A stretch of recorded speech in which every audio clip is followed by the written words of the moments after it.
প্রান্ত থেকে আগত পদ্মার আড়ালে আমার মা ও বোনেরা, আমার সামনে উপস্থিত আমার বন্ধুগণ এবং বৃদ্ধ বাবারা, সকলের প্রতি জানাচ্ছি আন্তরিক সালাম এবং শুভেচ্ছা। আসসালামু আলাইকুম ওয়া রাহমাতুল্লাহ। আসসালামু আলাইকুম। আলহামদুলিল্লাহ ভাই, আমি স্টেজে আছি, তো আমি নাইমে আপনাদের ফোন দেবো ভাই। হ্যাঁ, তার তাফসীর হবে। সম্মানিত উপস্থিতি, আমি প্রথমেই আপনাদেরকে একটু বলতে চাচ্ছি, যেহেতু এটা তাফসীর মাহফিল, ওয়াজ মাহফিল, তাই না? পবিত্র একটি স্থান, কথা বলেন ঠিক কিনা? তো পবিত্র স্থানের পবিত্রতা রক্ষা করা এটা আমাদের নৈতিক দায়িত্ব, কথা বলেন ঠিক কিনা? এটা মমতাজ আয়বাচ্চুর কোনো গুনাহের স্থান এটা না, কথা বলেন ঠিক কিনা? যেহেতু পবিত্র স্থান, আমাদেরকে অবশ্যই পবিত্রতা অর্জন করতে হবে। যেহেতু আপনারা বসছেন, আলহামদুলিল্লাহ, আপনাদেরকে অনুরোধ করব, আপনারা দয়া করে যদি মাঝ বরাবর বসেন তাহলে বক্তার জন্য সুবিধা, আপনাদের জন্য সুবিধা, কথা বলেন ঠিক কিনা? আমার যেসব বন্ধুরা বাইরে দাঁড়ানো আছেন এখনো, আপনাদেরকে বিনীতভাবে অনুরোধ করব, এদিকে সেদিকে ঘোরাফেরা না করে দাঁড়িয়ে না থেকে যদি প্যান্ডেলে বসেন তাহলে লাভ আছে কিনা বলেন? অবশ্যই লাভ আছে। কারণ এই মজমা আগামীকালকে আপনার পাবেন না, পাবেন?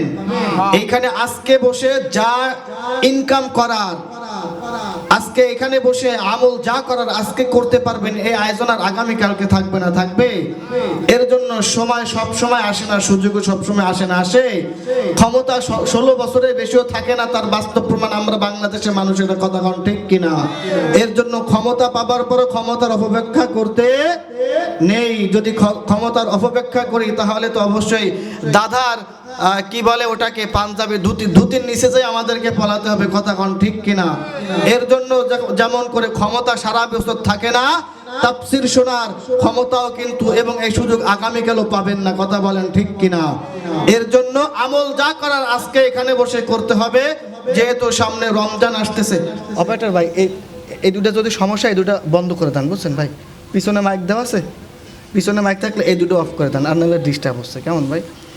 তাহলে বন্ধুগণ আমার, যা ইনকাম করার দরকার, যা আমল করার দরকার আমাদের কাজকে করতে হবে, কথা বলেন ঠিক কিনা? আল্লাহ পাক রব্বুল আলামিন আমাদেরকে সঠিক বুঝ দান করুক, আমরা সকলে বলি আমিন। আসুন কোরআনুল কারীম থেকে আয়াত তেলাওয়াত করেছি, আমি যে আয়াতে কারিমা তেলাওয়াত করেছি, আমাদের সামনে যেহেতু পবিত্র মাহে রমজান, তাই না? বছরে একবার এই রমজানটি আসে, সুযোগ তো বারবার আসে না, না জানি রমজান পর্যন্ত আমরা এখনো পৌঁছাতে পারবো কিনা। তবে আমি যে আয়াতে কারিমা তেলাওয়াত করেছি, রমজানের বিষয়ে আলোচনা করব, কয়েকটি পয়েন্ট আপনাদের সামনে আমি তুলে ধরার চেষ্টা করবো ইনশাআল্লাহ তাআলা।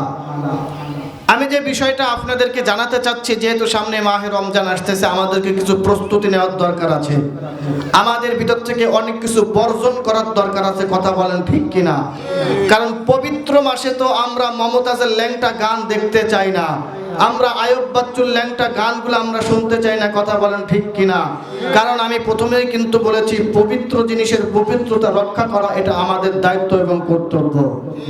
তাহলে আসুন বন্ধুগণ আমার, বেশি কথাবার্তা বাড়াবো না, সময় যেহেতু সংক্ষেপ, আমি সেই অনুযায়ী আপনাদের সামনে কিছু কথা তুলে ধরার চেষ্টা করবো ইনশাআল্লাহ তাআলা। আপনাদেরকে এবং আমাকেও রব্বুল আলামিন যে কথাগুলো বলবো, কথাগুলো আমল করার মতো তৌফিক ইনায়াত করুক, আমরা সকলে বলেন আমিন।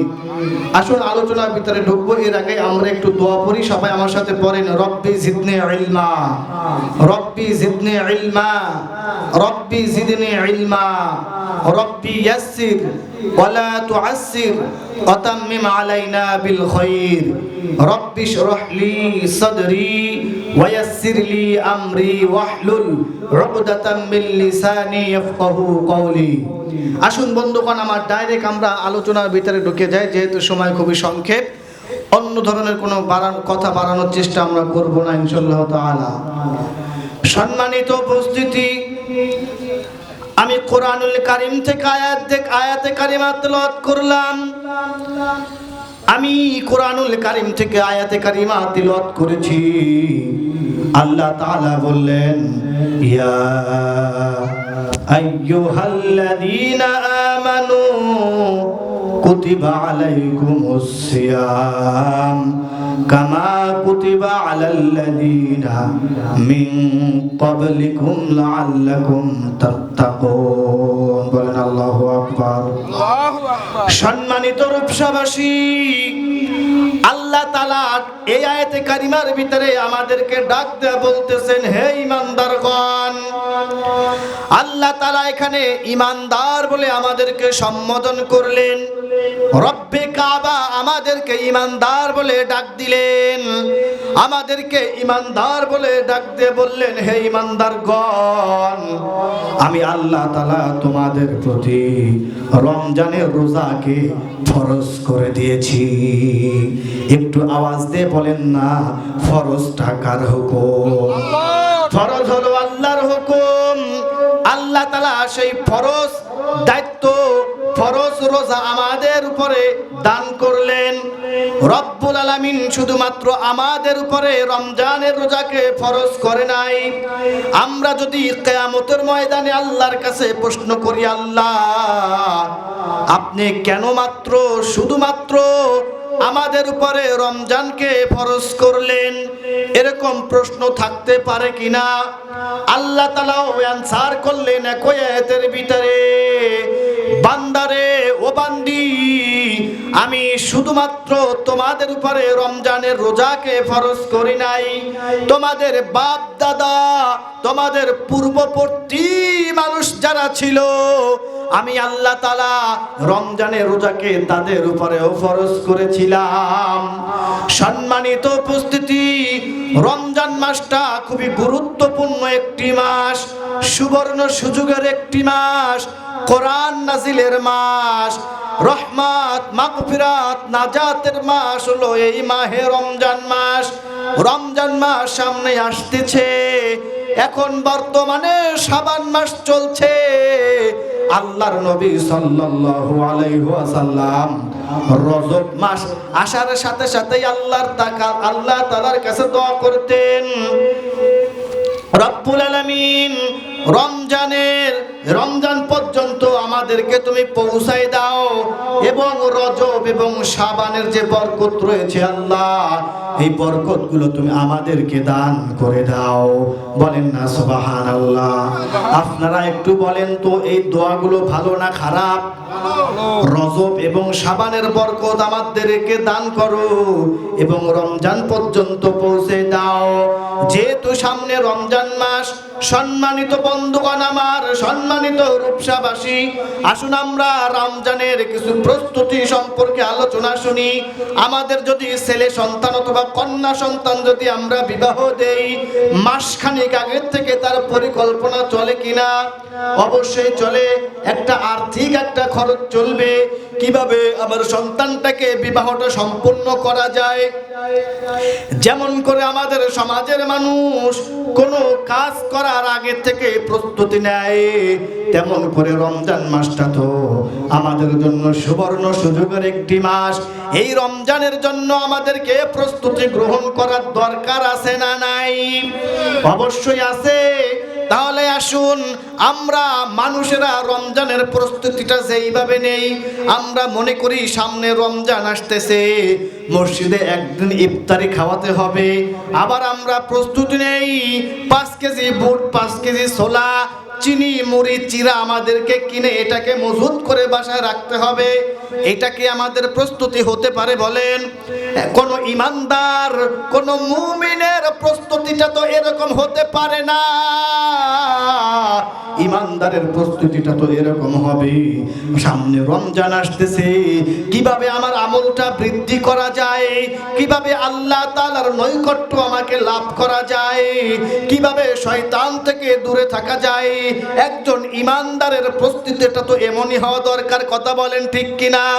সম্মানিত বন্ধুগণ আমার, আসুন আমরা যে প্রস্তুতিটা গ্রহণ করব, আমি আপনাদের সামনে 8টি প্রস্তুতির কথা বলবো। তার ভিতরে 1 নম্বর প্রস্তুতি হলো রমজানে পৌঁছানোর জন্য আল্লাহ তাআলার কাছে আমাদেরকে দোয়া করতে হবে। 1 নম্বর প্রস্তুতি রমজান মাসে পৌঁছানোর জন্য, যেমন আল্লাহ আল্লাহর নবী রজব এবং শাবান মাসেই আল্লাহ তাআলার কাছে দোয়া করতেন, রব্বুল আলামিন রমজান পর্যন্ত পৌঁছে দাও এবং রজব এবং শাবানের বরকত আমাদেরকে দান করো। আমাদের ঈমানদারের এক নাম্বার প্রস্তুতি হবে রমজান পর্যন্ত পৌঁছানোর জন্য আল্লাহ তাআলার কাছে দোয়া করা। কথা বলেন ঠিক কিনা?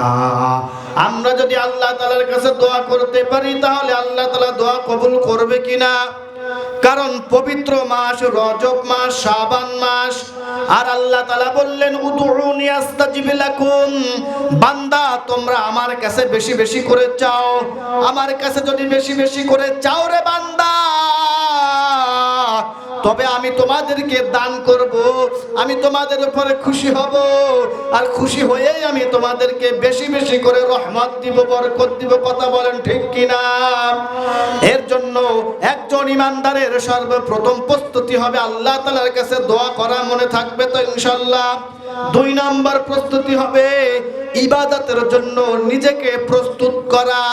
আমাদেরকে অবশ্যই যেহেতু রমজানের সারা মাস ইবাদত বندگی করতে হবে, আল্লাহর কাছে নৈকট্য আমাদেরকে লাভ করতে হবে।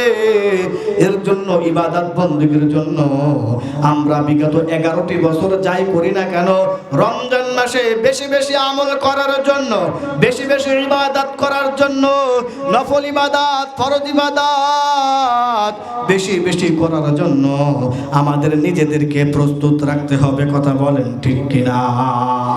3 নাম্বার প্রস্তুতি থাকতে হবে। ভালো করে খেয়াল করেন বন্ধুগণ আমার, বিগত রমজানে আমার যদি কোনো রোজা ছুটে যায়, আমার যদি কোনো আমল বরখিলাপ হয়ে যায়, আমল যদি না করতে পারি, 3 নাম্বার প্রস্তুতি কোন কারণে আমার রোজা ছুটে গেল, কোন কারণে আমার ইবাদত বندگিটা বন্ধ হয়ে গেল, আমাদেরকে সেই কারণ